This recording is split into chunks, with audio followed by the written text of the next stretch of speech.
Slightly different episode today, team. I have a fireside chat with a fellow who's turned his personal loss into a thriving little passion business that's making a very big difference. Okay, so let's get stuck into today's interview. It is with a fellow by the name of John Maher, M-A-H-E-R. You can find him at johnmaher.com.au. As I said up the top, there are some emotional triggers in this interview. So if you have lost someone close to you, particularly in a car accident, listen with caution. I got an email from John a few months ago saying, "Hi Timbo, I speak at secondary schools on road safety, speak at about 80 schools a year, won some awards, in fact have been nominated in 2013, 14 and 15 for Australian of the Year awards, which is pretty cool for his work within schools. I'm qualified to give these presentations because I lost my daughter Carmen, aged 18, the youngest of our four daughters, in a car crash. And for the past 17 years, I've run my very own personal road safety campaign. Regards, John." And it was a request for an interview. It is not the usual interview. It's not as if John is the gun marketer, right, which is normally the criteria for a guest on this show.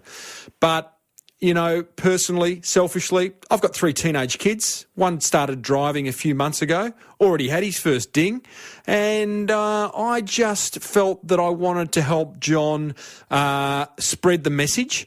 He's very passionate. There are some marketing lessons here. I'll share 3 with you after this interview.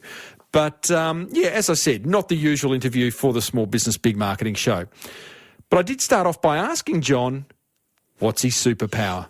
Well, my superpower, I guess, is to be able to educate and influence particularly students in the area of road safety. That's where I get my buzz, and when I look into the eyes of these young future drivers looking back at me, I know that I'm touching their hearts and making them understand. So, John, a while ago now, you were in the unfortunate situation of having not one but 2, you were personally involved in one car accident and then your daughter another. Can you just briefly tell us about what happened way back then? Yes, Tim, in 1993 on a beautiful Sunday afternoon, I thought I was going to a cricket function actually, and instead I was going to a car crash, and I drove into Axtyle, which is a beautiful town just outside of Bendigo, and I was in the 80 kilometre zone slowing towards 60, and I saw a 4-wheel drive come towards me out of the 60 kilometre zone. It would have only been doing 70 kilometres an hour. It lost control and veered across the road really quickly in front of me, so I came to a complete stop on the highway and watched as I thought it was going to crash into the trees on my side of the road. Instead, it swerved back, rolled, bounced up in the air and landed upside down on the roof and bonnet of my car. The result was that Emma, who was only 18 years and 24 days, she'd had her licence for just 23 days when she lost control of her car. She lost her life, unfortunately, in that car crash, and tragically. And I was really seriously injured, and so much so that I was told that I would never work again. And it's been a long, hard road. At that time, you were an insurance broker, correct? I was the manager of an insurance company in Bendigo. I had 34 advisors who I was looking after, and the staff, of course. Very, very successful. We were in the top 10 in Australia in offices around Australia. So you've got a rocking little career going there. Next thing you know, that career has possibly been put on hold forever due to your injuries. But did you ever make it back to work in that capacity? Not in that capacity, Tim, because one of I didn't realise at the time, but the worst injury that I received was a brain injury, a frontal lobe injury, and I've got really bad short-term memory problems from that, which means that obviously you can't remember or give the good financial advice that you once were able to give, and it meant that I really couldn't educate and train the people that were working with me at the insurance company. So, when did you go back to work and what did you do?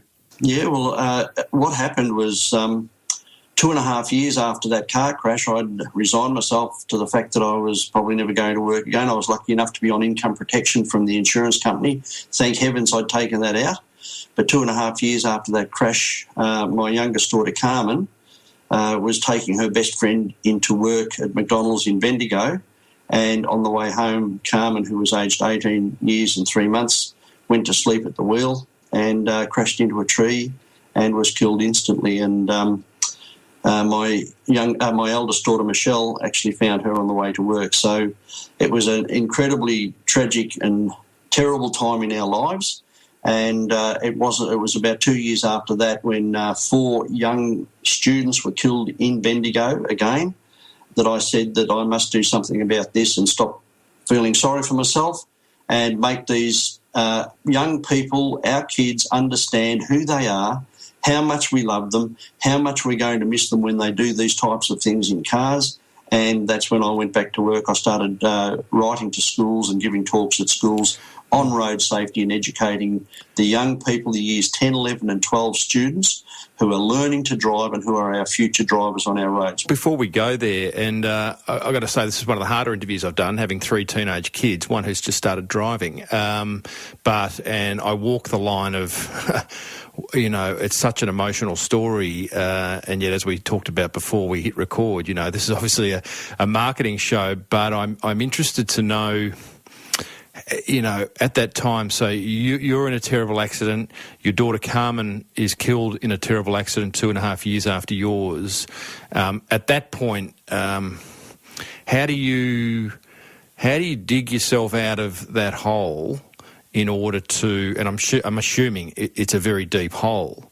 People handle things in different ways. How do you dig yourself out of that to then start this business that I want to talk to you about? Tim, thankfully, most people don't understand how deep that hole is because they've never been touched by that. But unfortunately in Australia, we're not unique. Many people are in this particular hole, and they have to work their way through it. In Emma's case, the young girl who died in my car crash, her mum and dad split up 8 months after the car crash and never got back together again. After we lost Carmen, I was in my doctor's surgery being examined for my injuries, of course, and Dennis said to me, he said, "John, you are going to have to work really hard at getting past this, and you have to work hard at keeping your family together because families split up over incidents like losing their children or a family member." And it was hard work. We really we spoke about it, we discussed it, we kept talking about Carmen. That was one of the most important things, was to keep Carmen in our lives and be prepared to face a discussion about Carmen that was going to be hard and tear at our hearts, and all of us be happy with everybody crying about it and just loving each other and holding each other and supporting each other. Talking. Yes. That's all you can do is talk your way through it and support each other, because Carmen was gone, and you can't live with a daughter or a sister for 18 years and 3 months and then just say, well, that's part of life. Because, for all these years down the track, Carmen is still incredibly a huge part of my life. In fact, I thank Carmen for giving me my life back. She sent me back to work.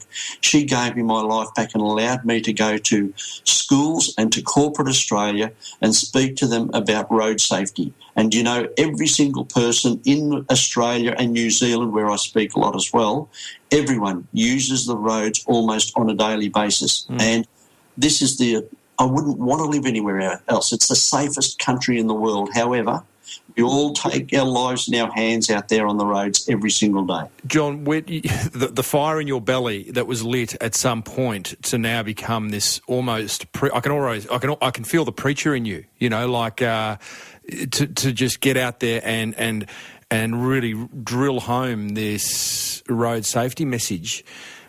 Can you remember the day when the fire was lit for you to go, you know what, yep, I got badly injured in a car accident, I've lost my daughter in a car accident.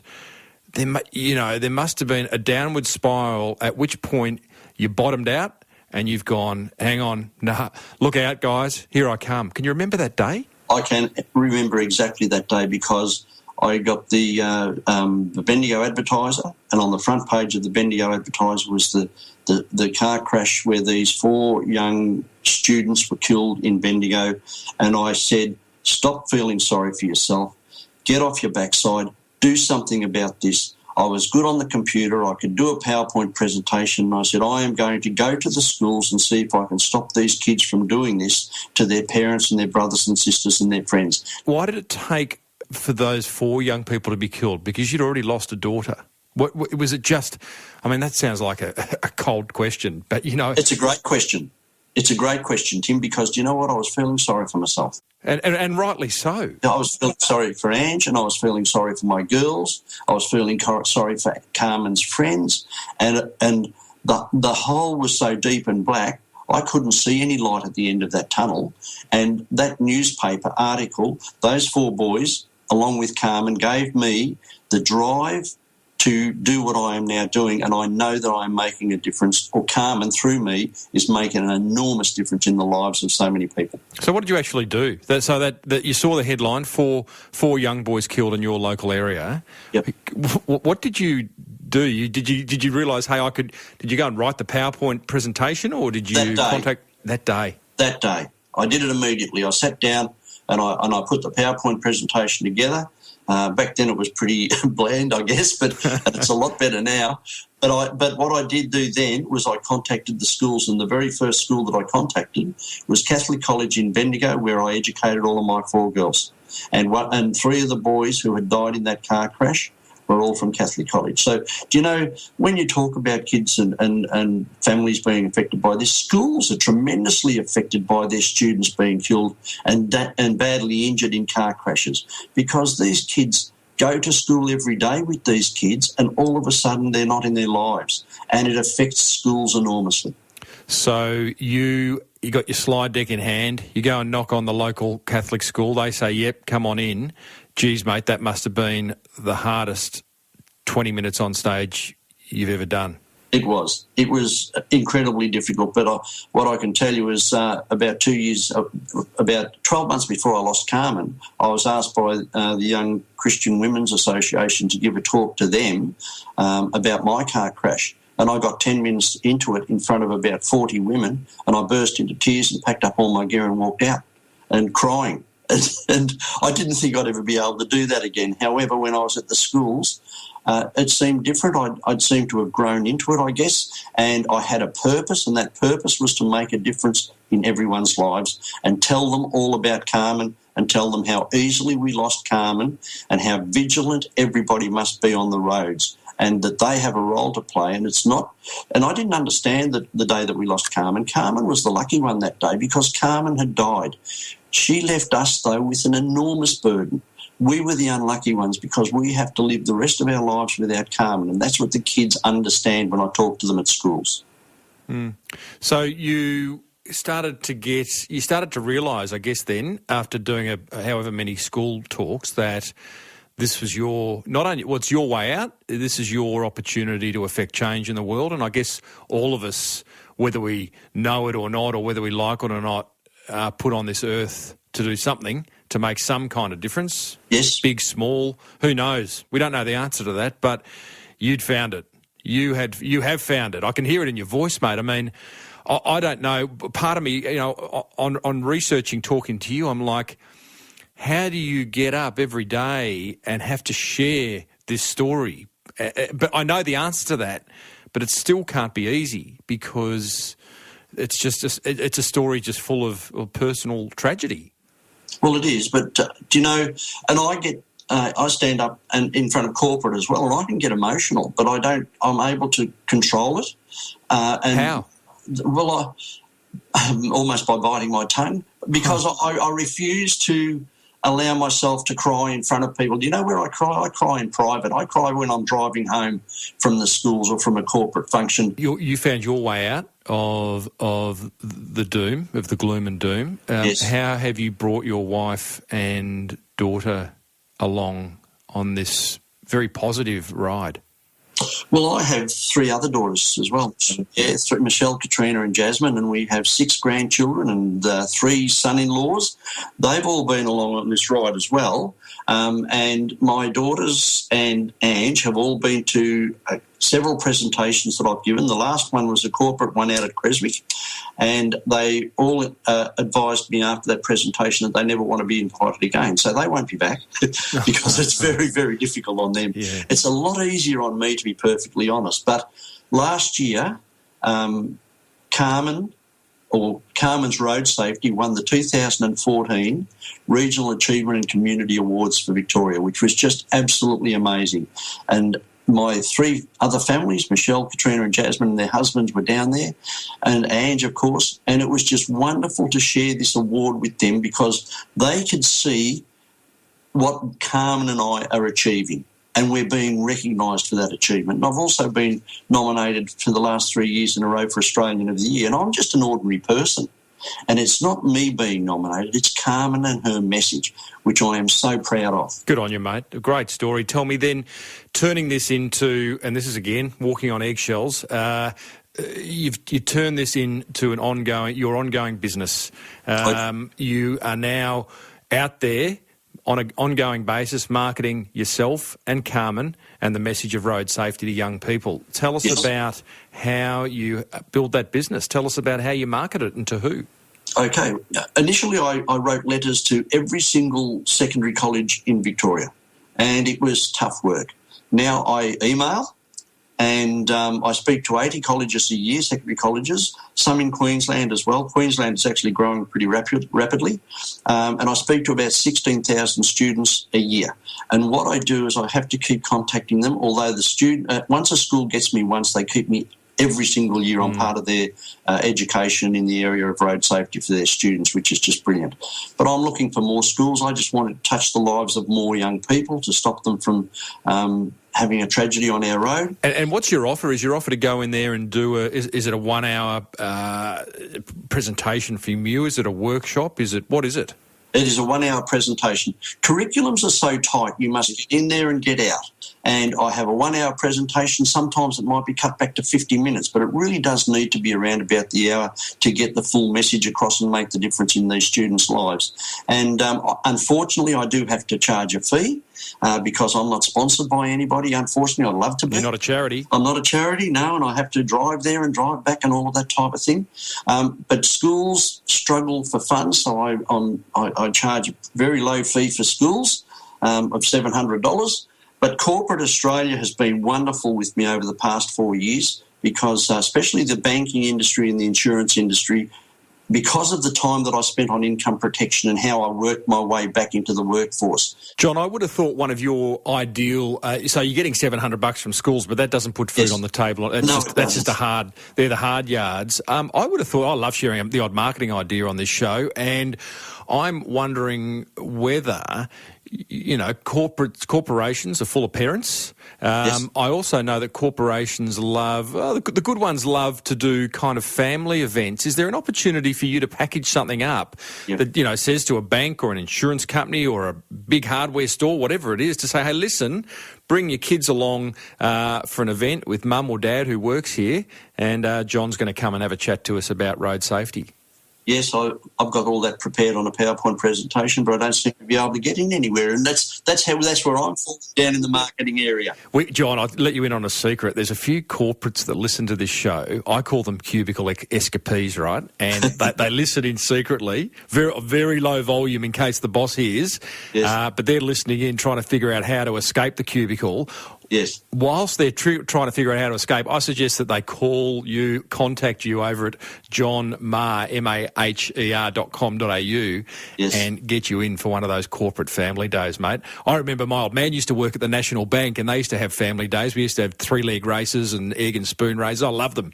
Yes. Get on it. Look, I agree 100% with you. I've contacted companies and told them that what I build will be a relationship between the company and the employee, because the employee will understand that this company is very caring and understands how easily a life and a family can be changed. Absolutely. John, thank you for sharing, mate. It's a beautiful story. You know, I see, from where you've come from, what's happened to what you're doing now, I admire it, and may it continue and grow, and that you do break into that corporate market in a much bigger way, because that's where the message is going to start to be leveraged exponentially. And I know people can hit you up on Twitter. It's at Carmen, Carmen, road, Carmen, Carmen, road safety without the Y. So thank you, Tim. Yeah, that's great. And I can honestly say that I have the best job in the world. I'm talking about Carmen every day. Good on you, John. Thanks, mate. Thanks, Tim. Good evening, and I'm Carmen Maher for the second edition of the 10 o'clock news. Okay, now, as you can see, we are in the Maher house at Christmas dinner. Now, yes, it is a great occasion for the whole family. Yes, now, as you can see, we have lollies and cake, and the pudding is just around the corner, which you can come and join us if you want. And that's all, and there'll be money in the pudding, a great Christmas dinner. It's just been fabulous. What's the menu of Christmas? The menu of Christmas? Hey, no one's the menu of Christmas here. Okay, now, if we come this way, excuse me, let's poop. Now, as you can see, this is the real menu of Christmas. Now, that is the one special thing about it. The love in the heart that comes out from the whole family is to give presents, as you can see. Carmen,